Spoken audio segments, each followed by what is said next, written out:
नमस्कार दोस्तों, आज हो गया है 6 मार्च और 6 मार्च के मुख्य समाचार में सबसे पहली और बड़ी खबर में आपको बताएंगे कि किसान आंदोलन के 100 दिन पूरे। राहुल गांधी बोले तीनों कानून तो वापस करने ही होंगे। जी हां दोस्तों, तीनों कृषि कानून वापस होंगे, ये बड़ा बयान दिया है राहुल गांधी ने। दूसरी बड़ी खबर में जिक्र होगा कि मौसम बदलते ही अपग्रेड हो गया सिंधु बॉर्डर और कूलर पंखे से गर्मी से निपटने की है तैयारी।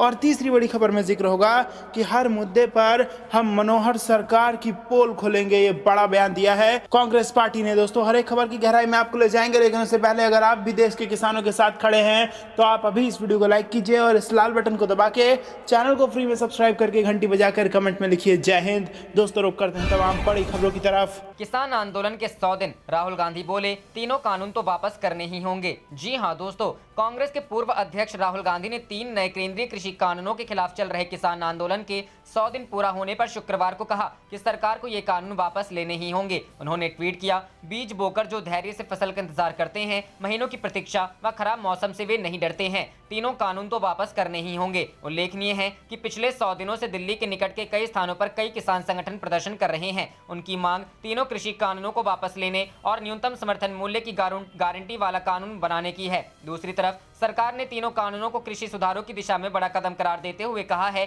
कि इससे किसानों को लाभ होगा और अपनी उपज बेचने के लिए उनके पास कई विकल्प होंगे। कांग्रेस के पूर्व अध्यक्ष राहुल गांधी ने सोशल मीडिया के जरिए महंगाई के खिलाफ लोगों से उस मुहिम में जुड़ने का आह्वान किया है जो speak up against price rise के नाम से उन्होंने अपने एक ट्वीट के साथ शुरू किया। राहुल ने ट्वीट में लिखा, महंगाई एक अभिशाप है। केंद्र सरकार सिर्फ टैक्स कमाने के लिए जनता को महंगाई के दलदल में ढकेलती जा रही है। देश के विनाश के खिलाफ अपनी आवाज उठाइए और इस मुहिम से जुड़िए। राहुल ने अपने ट्वीट के साथ एक वीडियो भी शेयर किया है जिसमें उन्होंने महंगाई का जिक्र करते हुए लोगों से अपने विचार और वीडियो शेयर करने की अपील की है। राहुल ने पेट्रोल, डीजल, दैनिक उपयोग की वस्तुओं, रसोई गैस की कीमतों में बेलगाम वृद्धि का भी जिक्र इस वीडियो में दिखाया है। राहुल के ट्वीट के बाद प्रियंका गांधी सहित पार्टी के दूसरे नेता हमलावर हो गए। प्रियंका ने ट्वीट कर लिखा, महंगाई बढ़ने पर भाजपा सरकार के बहाने सर्दी के कारण दाम बढ़े। पिछली सरकारों का दोष लोग कम यात्रा करें, इसलिए टिकट के दाम बढ़े। पेट्रोल डीजल के बढ़ते दामों पर हमारा नियंत्रण नहीं है। आमजन की परेशानी को किया दरकिनार इस बार वाहनों की बौछार। पार्टी सूत्रों के अनुसार कांग्रेस 5 राज्यों के चुनावों को देखते हुए महंगाई को बड़ा मुद्दा बनाना चाहती है, जिसके लिए पार्टी के फ्रंटल संगठन लगातार धरना प्रदर्शन कर रहे हैं, जिसे पार्टी राष्ट्रीय स्तर पर आयोजित की रणनीति बना रही है। कांग्रेस सांसद शशि थरूर ने आरोप लगाया, मोदी सरकार की ओर से उठाए गए हर कदम से आम लोगों की जेब खाली हुई है। देश के लोग इसे सहन नहीं करेंगे और अपनी आवाज उठाएंगे। कांग्रेस के कई अन्य नेताओं ने भी इस अभियान के तहत सरकार पर निशाना साधा। रुक करते हैं अगली खबर की तरफ। मौसम बदलते ही अपग्रेड हो गया सिंधु बॉर्डर, कूलर पंखे से गर्मी से निपटने की तैयारी। जी हां दोस्तों, दिल्ली की सीमाओं पर जारी किसान आंदोलन के आज 100 दिन पूरे हो गए हैं। मौसम भी बदल चुका है। कड़कड़ाती ठंड के बाद अब चिलचिलाती गर्मी का मौसम दस्तक देने लगा है। लेकिन कृषि कानूनों के विरोध को लेकर जारी हुआ यह आंदोलन फिलहाल खत्म होता नजर नहीं आ रहा है। किसानों का दावा है कि अब वे अपने आंदोलन को और तेज करेंगे। किसानों का कहना है कि जब तक सरकार तीनों कृषि कानून रद्द नहीं करेगी, उनका आंदोलन जारी रहेगा। इस बीच मौसम के बदलते मिजाज को देखते हुए किसानों ने भी अपना रहन सहन बदलना शुरू कर दिया है। सबसे बड़े बदलाव उनके रहने वाली जगहों में देखने को मिल रही है। जहां पहले ट्रॉलियां पैक नजर आ रही थी, अब उनमें पंखे और कूलर लगाए जा रहे हैं। यही नहीं, गर्मी में पानी की कोई कमी ना हो, इसलिए कुछ जगहों पर पानी की बोरिंग भी करवाई जा रही है। इसके अलावा मच्छरों से बचने के लिए ट्रॉलियों में जाली भी लगवाई जा रही है। ट्रॉली के अंदर बनाया आलीशान कमरा। सोनीपत के सिंघू बॉर्डर पर पंजाब से आए किसानों ने ट्रॉली के अंदर आलीशान कमरा बनवाया है। ट्रॉली के अंदर बनाया गया ये कमरा आकर्षण का केंद्र बन चुका है। बताया जा रहा है कि 1.5 लाख रुपए खर्च कर ये एक कमरा बनवाया गया है। कमरे में हर वो सुविधा है जो आपको किसी होटल के कमरे में ठहरने पर मिलती है। कमरे के अंदर पंखे, सोफे, LED स्क्रीन, इन्वर्टर इत्यादि की व्यवस्था भी की गई है। पंजाब के किसानों का कहना है कि उन्होंने गर्मी का मौसम देखते हुए यह व्यवस्था की है। जानकारी के मुताबिक इस ट्रॉली को यही सिंघू बॉर्डर पर ही तैयार किया गया है। इस ट्रॉली में सभी व्यवस्थाएं हैं ताकि गर्मी ना लगे। एक साथ 15 किसान इसमें रुक सकते हैं। ट्रॉली में गद्दे, स्पीकर, LED स्क्रीन और पंखे लगवाए गए हैं। इन्वर्टर बैटरी भी ट्रॉली में लगवाई गई है। सिंघू बॉर्डर पर किसानों ने पानी की कमी को देखते हुए बोरवेल लगाने शुरू कर दिए हैं ताकि गर्मियों के दिनों में उन्हें पानी की किल्लत ना हो। किसानों का कहना है कि सरकार की तरफ से पानी बंद करने पर हमने कई स्थानों पर बोरवेल करवाए हैं। किसानों का यह भी कहना था कि वे जल्द ही अपने पशु भी यहीं ले आएंगे। रुक करते हैं अगली खबर की तरफ। हर मुद्दे पर हम मनोहर सरकार की पोल खोलेंगे। शैलजा, जी हां दोस्तों, हरियाणा कांग्रेस की अध्यक्ष कुमारी शैलजा ने मनोहर सरकार को जनता की उम्मीदों को पूरा करने में पूरी तरह विफल करार दिया है। उन्होंने कहा है कि विधानसभा में हमारी पार्टी सरकार के खिलाफ अविश्वास प्रस्ताव लेकर आएगी। हर मुद्दे पर हम सरकार की पोल खोलेंगे। नई दिल्ली में शुक्रवार को मीडिया से बात करते हुए कुमारी शैलजा ने कहा कि यह सरकार पहले दिन से अल्पमत में है। सरकार बनने का मत हरियाणा के लोगों ने इन्हें नहीं दिया था। कांग्रेस पार्टी का विपक्ष में होने के नाते यह कर्तव्य है कि सरकार की नाकामियों से जनता को अवगत कराएं और हमारी पार्टी अपनी जिम्मेदारी निभा रही है। कुमारी शैलजा ने आरोप लगाया कि हरियाणा सरकार सरकारी नौकरियों में अन्य प्रदेशों के युवाओं को भर्ती करती है और प्राइवेट नौकरियों में आरक्षण का ढोंग करती है। सरकार के इस दोहरे मापदंड से हरियाणा के लोग परिचित हैं। उन्होंने कहा कि किसान परेशान हैं। काले कृषि कानूनों को वापस लेने की बजाय सरकार तानाशाही रवैया अपनाए हुए हैं। पहले बातचीत का नाटक सरकार करती थी, अब वो नाटक भी बंद कर दिया गया है। सरकार किसानों से बातचीत नहीं करना चाहती है। किसानों को लगातार गुमराह किया जा रहा है। शैलजा ने कहा कि किसानों से बातचीत न करना सरकार के अहंकार को जताता है। रुख करते हैं अगली खबर की तरफ। अहंकार ने दिल्ली के शासकों को अंधा और बहरा बना दिया। अखिलेश यादव, जी हां दोस्तों, समाजवादी पार्टी के अध्यक्ष अखिलेश यादव ने शुक्रवार को भारतीय जनता पार्टी की सरकार पर निशाना साधते हुए कहा कि सत्ता के अहंकार ने दिल्ली में बैठे शासकों को अंधा और बहरा बना दिया है और उन्हें देश के लाखों किसानों की पीड़ा का भान नहीं है। केंद्र के नए कृषि कानूनों के खिलाफ चल रहे किसान आंदोलन के समर्थन में टप्पल की किसान महापंचायत को संबोधित करते हुए यादव ने कहा कि आंदोलन के दौरान 200 से अधिक किसानों ने अपनी जान गंवाई है, लेकिन मोदी सरकार अभी भी अपने किसानों के साथ ऐसा व्यवहार कर रही है कि मानो वे देश की सीमाओं पर खड़े दुश्मन हो। उन्होंने कहा, सरकार इस बात से बेखबर है कि इन विनम्र किसानों के पास सत्ता की कुर्सी से अहंकारी शासकों को हटाने की शक्ति है। उत्तर प्रदेश के पूर्व मुख्यमंत्री ने किसान समुदाय से आग्रह किया कि वे इतिहास की घटनाओं को देखें और जानें कि कैसे ब्रिटिश संसद ने एक एकल कानून के जरिए ईस्ट इंडिया कंपनी को अंधाधुंध शक्तियां दी, जिसने भारत की संपत्ति को अपने लाभ के लिए लूटा और आज इतिहास खुद को दोहरा रहा है। उन्होंने आरोप लगाया कि सरकार कॉरपोरेट घरानों को सशक्त बना रही है। उन्होंने कहा कि किसान विरोधी कानूनों के बाद अब सरकार किसानों और आम लोगों के घावों पर नमक रगड़ रही है। यादव ने चेतावनी दी कि सरकार किसानों को जितना अधिक अपमानित करेगी, किसान उतना ही अधिक दृढ़ संकल्पित हो रहे हैं। समाजवादी पार्टी के प्रदेश मुख्यालय से जारी बयान के अनुसार यादव ने कहा है कि किसान आंदोलन को 100 दिन हो गए हैं और किसानों की घोषणा है यह संघर्ष तब तक जारी रहेगा जब तक 3 काले कृषि कानून वापस नहीं होते। उन्होंने आरोप लगाया, देश की अर्थव्यवस्था की हालत पतली है। भाजपा के लोग खेती नहीं करते हैं और किसान का धान 900 से 1100 रुपए में लूट लिया गया। पूर्व मुख्यमंत्री ने कहा, भाजपा सरकार में भ्रष्टाचार कई रूप से जनता को दिख रहा है। पुलिस और तहसील के भ्रष्टाचार से जनमानस त्रस्त है। कोरोना काल से उपजे आर्थिक संकट की मार से जनता की कमर टूट गई है। डीजल पेट्रोल के दाम बेलगाम हैं। रसोई गैस की बढ़ी कीमतों ने लोगों का बजट खराब कर दिया है। नौजवानों के सामने रोजगार का संकट बना हुआ है। यादव ने कहा, भाजपा सरकार को यह जान लेना चाहिए कि किसानों का उत्पीड़न कर कोई सत्ता में नहीं टिक सकता। जनता परिवर्तन के लिए बस 2022 के विधानसभा चुनावों का इंतजार बेसब्री से कर रही है और सबकी निगाहें समाजवादी पार्टी पर लगी है। रुख करते हैं अगली खबर की तरफ। कृषि कानूनों का विरोध जारी। किसान ने 10 बीघा फसल पर चलाया ट्रैक्टर, बोला खेती घाटे सौदा। जी हां दोस्तों, उत्तर प्रदेश के पश्चिमी यूपी में किसानों का गुस्सा बढ़ता ही जा रहा है। यहां के किसान नए कृषि कानूनों के विरोध में अपनी खड़ी फसल को जोत रहे हैं। अब शामली जिले में एक किसान ने शुक्रवार को अपनी 10 बीघा गेहूं की फसल को जोतकर कृषि कानूनों का विरोध किया। किसान अमरपाल का कहना है कि कृषि कानूनों के विरोध में उसने अपनी फसल को नष्ट किया है। फसल MSP पर नहीं बिकेगी तो किसान को कोई लाभ नहीं होगा। मोहल्ला रेलपार निवासी किसान अमरपाल ने शुक्रवार को अपनी 10 बीघा गेहूं की फसल पर ट्रैक्टर चलाकर नष्ट कर दिया। किसान अमरपाल सिंह पुत्र जगमेल सिंह ने कहा कि तीनों कृषि कानूनों के विरोध में उन्होंने अपनी फसल को नष्ट किया है। वहीं भारतीय किसान यूनियन के नगर अध्यक्ष योगेंद्र पवार और अन्य किसानों ने उन्हें रोकने की कोशिश की, लेकिन अमरपाल नहीं माने और फसल को नष्ट कर दिया। उनका कहना है कि बढ़ती महंगाई के कारण खेती आज घाटे का सौदा हो रही है। उन्होंने कहा, हमने अपने नेता अजीत सिंह को हराकर इस सरकार को वोट दिया था, लेकिन सरकार की नीतियों से वह परेशान हो चुके हैं। उन्होंने कहा, सरकार को हर हाल में 3 कृषि कानून वापस लेने होंगे। रुख करते हैं अगली खबर की तरफ। किसान आंदोलन। 6 मार्च को घरों पर काले झंडे फहराएंगे किसान, हाथों पर काली पट्टी बांधकर जताएंगे विरोध। जी हां दोस्तों, 3 कृषि कानूनों के खिलाफ चल रहे किसान आंदोलन को 100 दिन पूरे होने को है। दिल्ली बॉर्डर के अलावा रोहतक में भी पानीपत हाईवे पर बने मकड़ौरी टोल प्लाजा के पास भी किसान का धरना लगातार जारी है और करीब 6 मार्च को किसान अपने अपने घरों पर काले झंडे लगाकर और हाथों पर काली पट्टी बांधकर विरोध दर्ज कराएंगे। मकड़ौली टोल प्लाजा के पास धरने पर बैठे किसानों की भीड़ भले ही पहले से कुछ कम दिख रही है, लेकिन किसानों का कहना है कि कुछ लोग दिल्ली बॉर्डर पर आंदोलन में सहयोग देने के लिए निरंतर भीतर जा रहे हैं। साथ ही कुछ किसान फिलहाल अपने खेत में गेहूं की फसल की देखरेख में जुटे हैं। आंदोलनकारी किसानों के मुताबिक गर्मी भले ही बढ़ रही हो, लेकिन आंदोलन पर इसका कोई असर नहीं दिखेगा। मकड़ौली टोल प्लाजा किसानों को 3 महीने पूरे होने को है। मकड़ौली टोल प्लाजा पर धरना दे रहे किसान नेता राजू ने बताया कि सरकार के गलत कानूनों की वजह से किसान आंदोलन करने पर मजबूर हैं। उन्होंने सरकार को चेतावनी देते हुए 6 मार्च को केएमपी हाईवे जाम करने का ऐलान किया है। कहा गया है कि केएमपी हाईवे जाम करने के लिए टोल धरने से भी कुछ लोग जाएंगे और जरूरत पड़ी तो दूसरे हाईवे जाम करने में भी देरी नहीं होगी। गांव में भी लोग काली पट्टी बांधकर विरोध दर्ज करेंगे। उनका कहना है कि जब तक कृषि कानून वापस नहीं होंगे तब तक आंदोलन जारी रहेगा और घर वापसी नहीं होगी। रुख करते हैं अगली खबर की तरफ। टैक्स कमाने के लिए जनता को महंगाई के दलदल में ढकेलती जा रही है सरकार, राहुल। जी हां दोस्तों, देश में लगातार ईंधन के दामों में इजाफा हो रहा है। कीमतों में बढ़ोतरी के खिलाफ कांग्रेस ने शुक्रवार को सोशल मीडिया अभियान शुरू किया। कांग्रेस नेता राहुल गांधी ने speak up against price rise अभियान से लोगों को जुड़ने की अपील करते हुए केंद्र सरकार पर हमला किया है। पूर्व कांग्रेस अध्यक्ष ने ट्वीट किया, महंगाई एक अभिशाप है। केंद्र सरकार सिर्फ टैक्स कमाने के लिए जनता को महंगाई के दलदल में ढकेलती जा रही है। देश के विनाश के खिलाफ अपनी आवाज उठाइए। कांग्रेस सांसद शशि थरूर ने आरोप लगाया, मोदी सरकार की ओर से उठाए गए हर कदम से आम लोगों की जेब खाली हुई है। देश के लोग इसे सहन नहीं करेंगे और अपनी आवाज उठाएंगे। कांग्रेस के कई अन्य नेताओं ने भी इस अभियान के तहत सरकार पर निशाना साधा। बता दें कि घरेलू स्तर पर पेट्रोल और डीजल की कीमतों में आज लगातार छठे दिन स्थिरता बनी रही। दिल्ली में अभी 91.17 रुपए प्रति लीटर पर और डीजल 81.47 रुपए प्रति लीटर पर है। 27 मार्च को इन दोनों की कीमतों में क्रमशः 24 पैसे और 15 पैसे प्रति लीटर की वृद्धि हुई थी।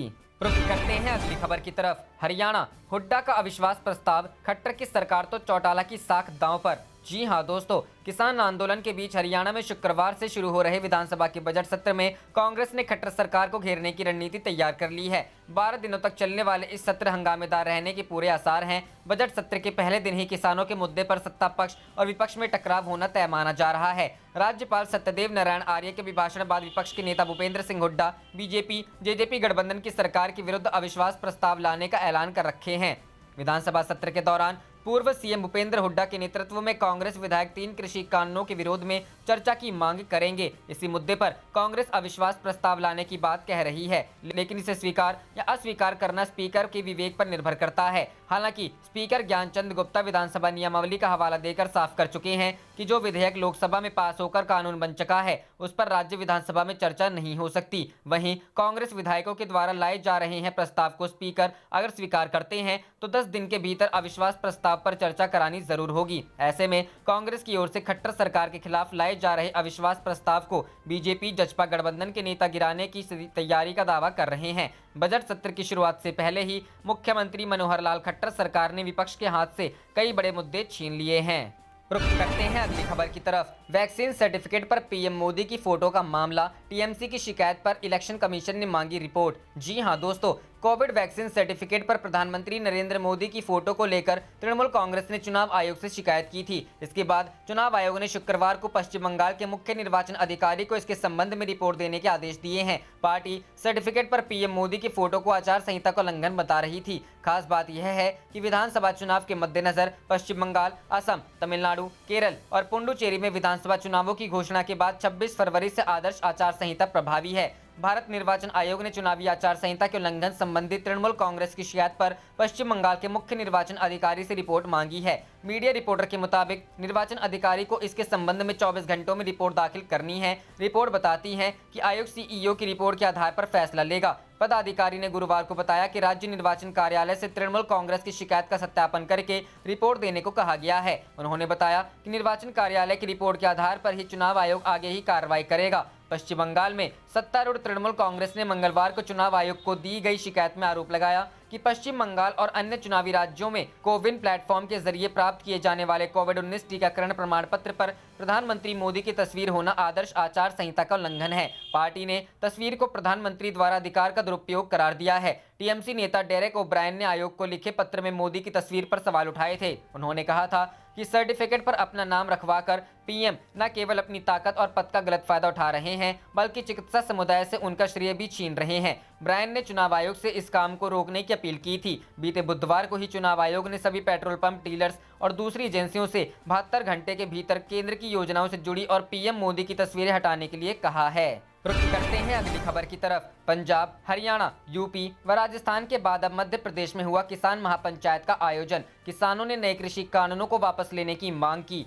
जी हां दोस्तों, कांग्रेस के वरिष्ठ नेता दिग्विजय सिंह ने बृहस्पतिवार को यहां आयोजित किसान महापंचायत में केंद्र के नए कृषि कानूनों के खिलाफ चल रहे किसान आंदोलन का समर्थन करते हुए विवादास्पद कानूनों को वापस लेने की मांग की। प्रदेश के रतलाम जिले के डेलनपुर में आयोजित किसान महापंचायत में भारतीय किसान यूनियन के अध्यक्ष गुरनाम सिंह चढ़ूनी, कांग्रेस नेता और भारत कृषक समाज के अध्यक्ष अरुण यादव सहित अन्य किसान नेता शामिल थे। मध्य प्रदेश के पूर्व मुख्यमंत्री दिग्विजय सिंह ने किसान महापंचायत का आयोजन जरूर किया, लेकिन वह मंच पर मौजूद नहीं रहे। महापंचायत से पहले पत्रकारों से बातचीत में कांग्रेस में वरिष्ठ नेता ने कहा कि किसान महापंचायत गैर राजनीतिक आयोजन है। सिंह ने कहा, किसान विरोधी कानूनों के खिलाफ हम देश में आंदोलन की अगुवाई कर रहे संयुक्त एकता मंच का समर्थन कर रहे हैं। कांग्रेस ने संसद में और बाहर इन कानूनों का विरोध किया है। उन्होंने बताया कि इन कानूनों के खिलाफ प्रदेश कांग्रेस अध्यक्ष कमलनाथ द्वारा जारी किया गया पर्चा वितरित किया गया है।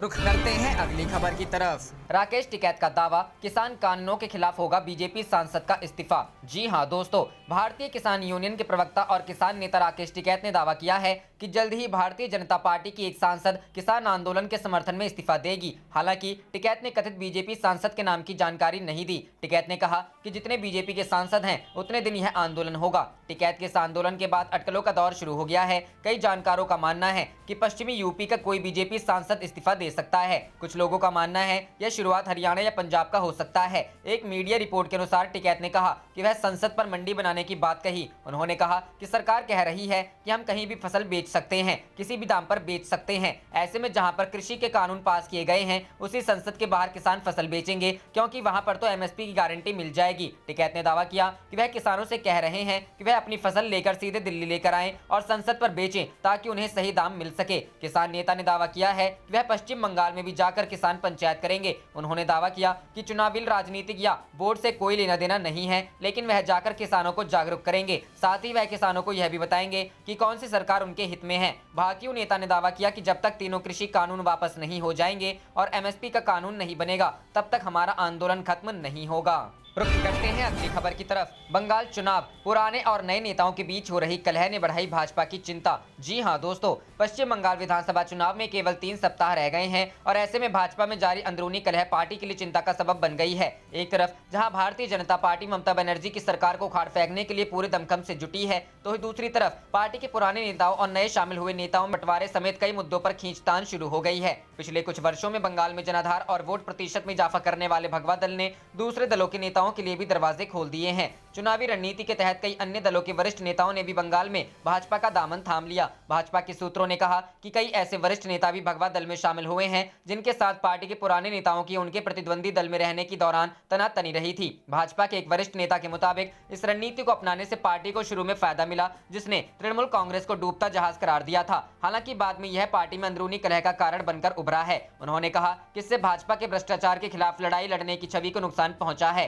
क्योंकि पार्टी में शामिल होने वाले कई नेताओं पर भ्रष्टाचार के आरोप हैं। वरिष्ठ नेता ने कहा कि पार्टी ने हाल ही में अपनी रणनीति में बदलाव करते हुए बड़े स्तर पर नेताओं को शामिल करना बंद कर दिया। हालांकि तब तक नुकसान हो चुका था। साथ ही अब पार्टी को राज्य की 294 सीटों के लिए उचित उम्मीदवार का चयन करने में दिक्कत का सामना करना पड़ रहा है, क्योंकि करीब 8000 लोग उम्मीदवारी का दावा ठोक रहे हैं। भाजपा नेता ने दावा किया, हमने कभी ऐसा नहीं सोचा था कि दूसरे दलों के नेताओं को शामिल करने के बाद ऐसी परिस्थितियों का सामना करना पड़ेगा। रोजाना पार्टी के पुराने नेताओं और नए शामिल हुए नेताओं में अंदरूनी कलह की बात सुनाई देती है। हमें चिंता है कि उम्मीदवारों के नामों की घोषणा होने के बाद यह असंतोष और बढ़ सकता है। वहीं पश्चिम बंगाल की भाजपा इकाई के अध्यक्ष दिलीप घोष ने जोर दिया कि इस समय पार्टी के आधार को विस्तार देने के लिए यह जरूरी था। घोष ने कहा, भाजपा एक बड़ा परिवार है, जब परिवार बढ़ता है तो इस तरह की चीजें होती हैं। अगर हम अन्य दलों से नेताओं को शामिल नहीं करते तो पार्टी का विस्तार कैसे होगा? सभी को पार्टी के नियमों का पालन करना होगा, कोई भी पार्टी से ऊपर नहीं है। भाजपा के सूत्रों ने बताया कि प्रदेश के कई नेताओं और राष्ट्रीय स्वयंसेवक संघ ने अन्य दलों से कुछ निश्चित नेताओं को पार्टी में शामिल किए जाने को लेकर